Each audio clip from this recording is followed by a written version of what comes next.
Hey, what's up, everybody? I had to run over to Zane's house real quick because he just came back from actually something really cool that I don't think a lot of people knew that you guys were doing this or knew that you were doing this in advance. So tell us real quick, you and Bart, him and Bart paddled around Maui. What inspired you guys to do that? Well, I was actually a part of a cleanup with a friend who challenged herself to run the entire coastline of Maui. And I believe you and your kids were there. My friend Brittany, she did it in awareness for the oceans, for the health of the oceans, you know, and so she ran around the entire island and had a crew picking up trash along the way. And I thought to myself, you know what, I want to do this on the water. And that was quite some time ago, and so I've been planning and keeping an eye on the weather and preparing for this challenge for some time.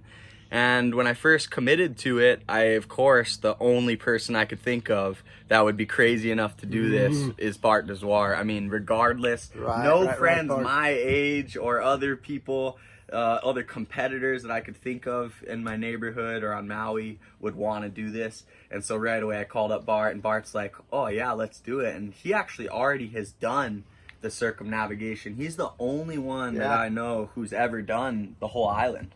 And so for me, it was reassuring to take on this huge challenge with someone who's already been through the process and could show me the ropes. And give us some stats, man, like days, distance, and like, what's the measures there? Well, first of all, the purpose was originally to take water sampling tests. And we were partnering with the University of Hawaii. I talked with them to finish a survey, but they couldn't give me this $10,000 device in time when the weather presented itself. And so Bart and I literally called each other 12 hours before we started. We saw the weather open up. We're like, hey, Bart, it's looking good. You ready to do it? Bart's like, let's go.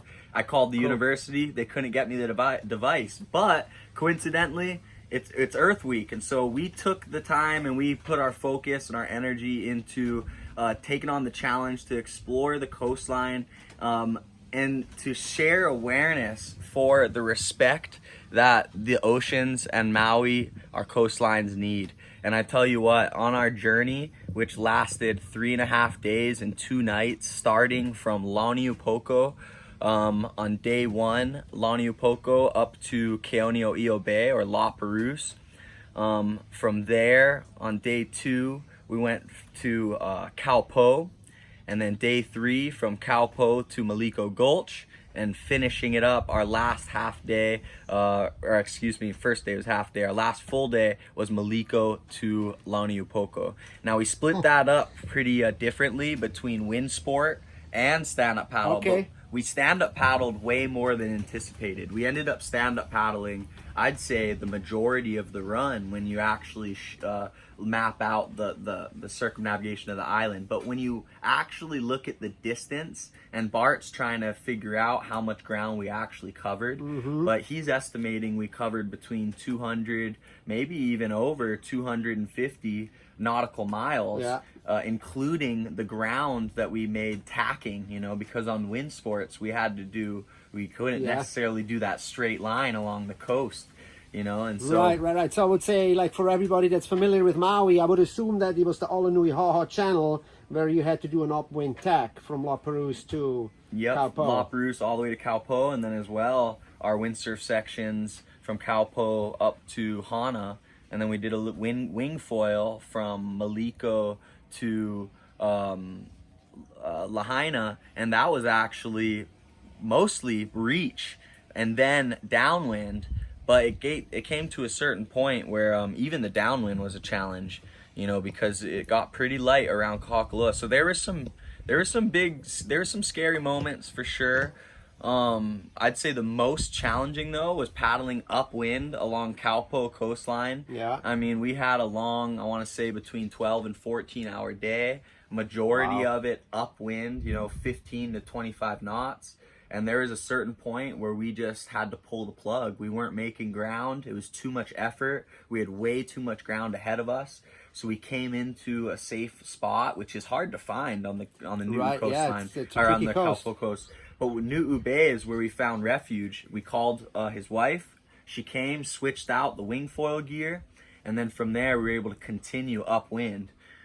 So because of that, you know, it gave us this option to mix up the muscle groups, mix up the mind focus, but as well, there's advantages to switching sports for sure. How cool. But you had your camping gear and everything with, or did you have somebody that followed you around on the shore? So Bart and I were self-sustained the whole trip. If we had an emergency. And so we each had about, I had over 2 gallons of water. Bart had over 2.5 gallons of water. We had our camping gear, we had emergency gear, we had our food. And so if we had an emergency, we were prepared to sleep on the coast. We were prepared to eat and drink for 3 to 5 days.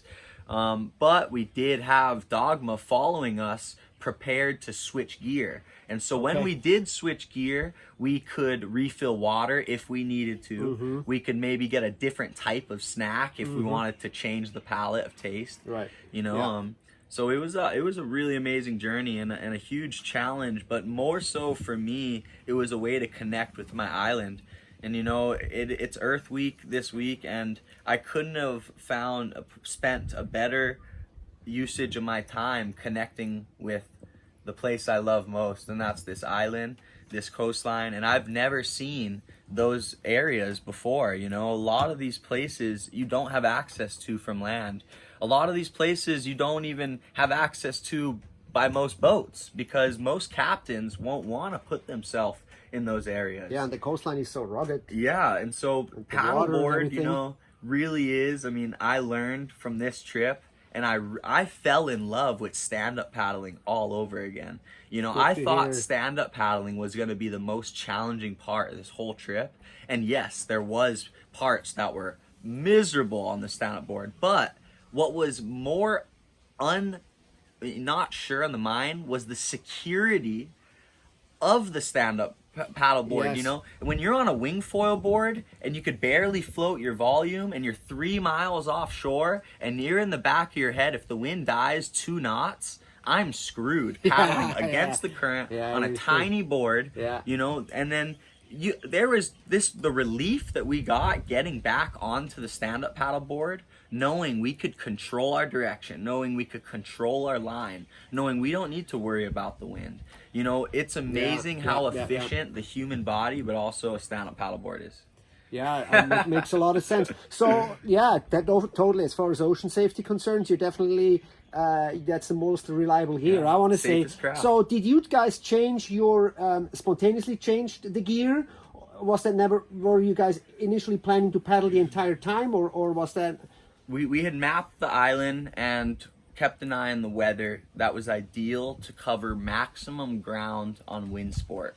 Okay. But what happened was we really needed to time the low wind to get around the south and east side of Maui. And so we were looking for that 2-day window of low wind where the wind then picked up, and we were hoping we'd make it around Hana by the time the wind picked up. Okay. But what happened was it was kind of a little bit mixed up. You know, something always gets thrown at you when you're doing a big adventure or a trip, and we had to prepare for plan A, plan B, plan C, plan D. And so our original plan was to stand up paddle Lahaina to Kaupo. We got a late start. We couldn't do that. The wind was too strong, couldn't do it. The next goal was Kaupo to Hana, right? And if conditions were appropriate, we would have done Hana all the way to Lahaina and back to our finishing location. Whoa! Now that's some distance. Bart was considering his previous time that he took and thinking, you know, if we get good wind, we could make a lot of ground. But what happened was the wind sport time we had actually ended up being way longer than we thought, because the winds were light when we were wind sporting.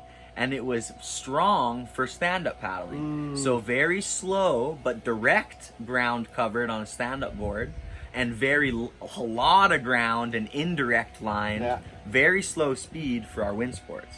Okay. And so some might say we got unlucky with conditions, but I think it was just right. It was just right because it felt almost the entire time safe, manageable, and that we were in control. Cool. You know, it could have been a completely different story with Maui trade winds blowing us to the Big Island. You know, I mean, yeah. Well, what an adventure, and I'm sure we're going to hear and see more as pictures and content is being released. I'm planning to have a story in the summer issue about this.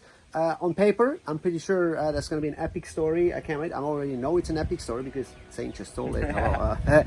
Just real quick, since I have you a couple of minutes here, update on you personally. What's coming up this year? Any competitions? How do you view the year? Subsurfing, APP, channel crossings. What's out there for you? What's the plan? Yeah, I plan on getting creative for the oceans up until competitive season starts. So I have a few more fun adventures planned similar to this, where I could, you know, tell the story for the health of our oceans through a great adventure and challenge on the water.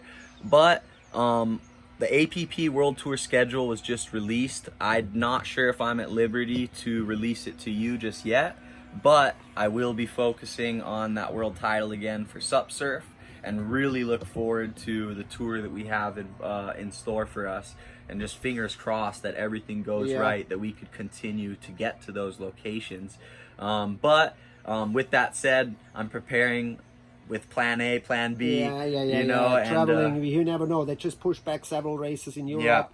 The APP did release their tour schedule, I think a week ago, at least unless they changed it again, but they had like a big interview on their Immerse TV. The one thing they didn't talk about it is that they have yet again a secret location as every year. Oh yeah. So I don't know, did they release a secret location? Maybe not. Maybe not. Well, you know, like that's like Tristan likes to play this kind of game. Like, there's always a secret location because in this case, you can always change it. Yeah. If things are uncertain. Well, anyways, thank you so much, Zane. That's super stoked. And looking forward to all the future content that's going to come out. Yeah, thank you, Mike. Cool. And look forward for you guys to check out our story printed. You'll be able to hear details of the adventure, our findings for the ocean, and as well some of the amazing sea life we encountered. You guys barely even heard anything. Awesome. Okay, stay tuned, guys. And stay tuned. Thank you Thanks, Mike. so much.